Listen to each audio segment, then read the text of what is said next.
Sydney FC have won the Australia Cup final for 2023 in one of the most dramatic Australia Cup finals we have ever seen. What a match it was. 3-1 in the end to the Sky Blues. Congratulations to them. But it was a really, really fascinating game, a rollercoaster of a match. Brisbane Roar came out in that first half and was so impressive, taking that 1-goal lead. Thomas Waddingham scoring again in the cup. Henry Hall, Florian Berenguer, these guys finding pockets of space and unlocking that Sydney FC defence. Sky Blues had a couple decent chances in that first half, but it was Brisbane who were dominating, especially when you look at the possession stats as well. And then the second half, it was all about Sydney FC. We're going to talk about that in just a second. But first of all, let's talk about the lineups heading into this game. It was quite fascinating seeing some of the changes. I mean, it was a big loss for Sydney FC losing Jack Rodwell to injury. It was Gabriel Lacerda who came in for his first start for the club.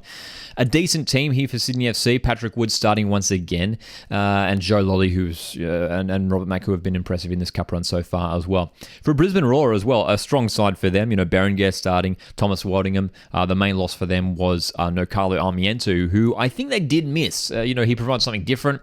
He's got a fantastic left boot. Coming off that left wing, he does provide something a little bit different, but it was Henry Hall for me who was really, really impressive, I think, especially in that first half, the way that he was finding pockets of space. And he was playing on the left flank for most of the game, Henry Hall, but he was popping up all over that front third, whether it was in the central positions or even out on that right wing as well.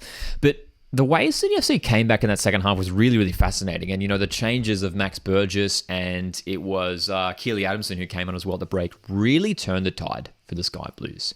You could see they were showing the possession stats on the broadcast as the game went through, and the possession stats started to even up. Sydney FC were pulling it back.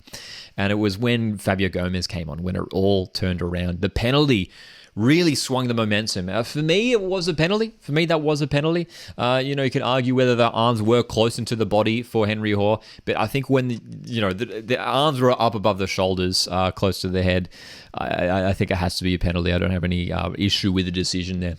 Fabio Gomez, what a way to introduce yourself to the Sydney FC faithful by scoring a penalty in front of the Cove.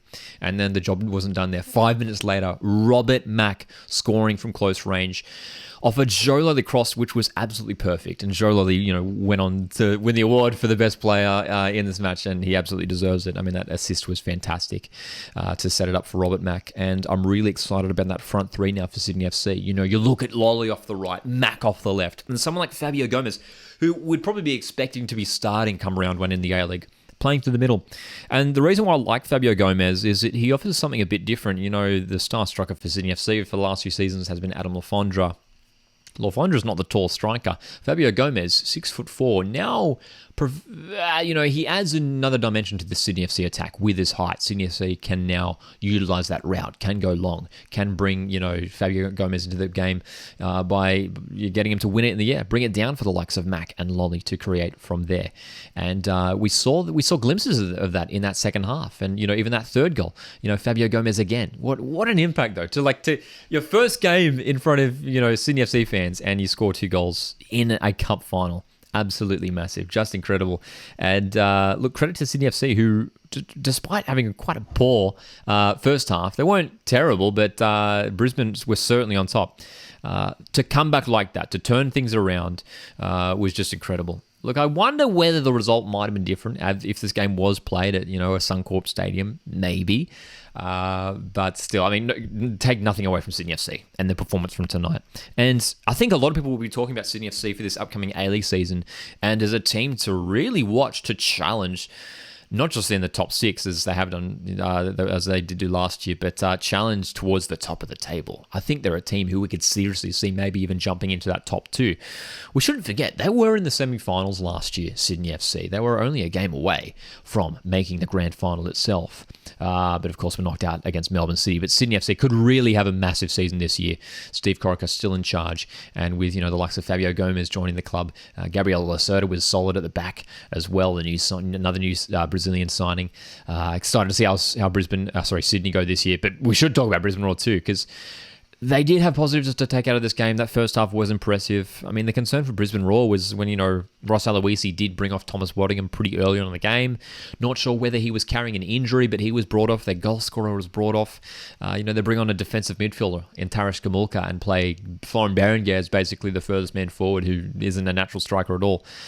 I wonder if that was maybe a mistake by Ross Aloisi to make such a defensive-minded change so early on in that second half where, it really opened the door for Sydney FC to go on and win the game. It doesn't look good, that sort of change when Sydney do go on to win like that. But, hey, Brisbane Roar, fantastic cup run. And they're going to be so competitive this year in the A-League. Love the squad. Henry Hall is looking incredible. He's going to have a massive campaign for Brisbane.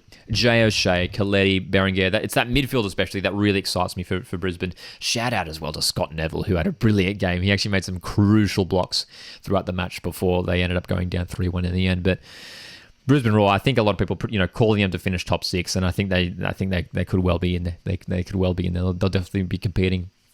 I think in the second half, they showed maybe that they still, have to work things out to really compete with the best teams in the competition. I don't know if they have enough to really push up towards the top of the top 6, but I think definitely competing for, but anywhere between 3rd and 6th, those elimination final spots, I think is realistic this season for Ross Aloisi and this Brisbane Roar squad.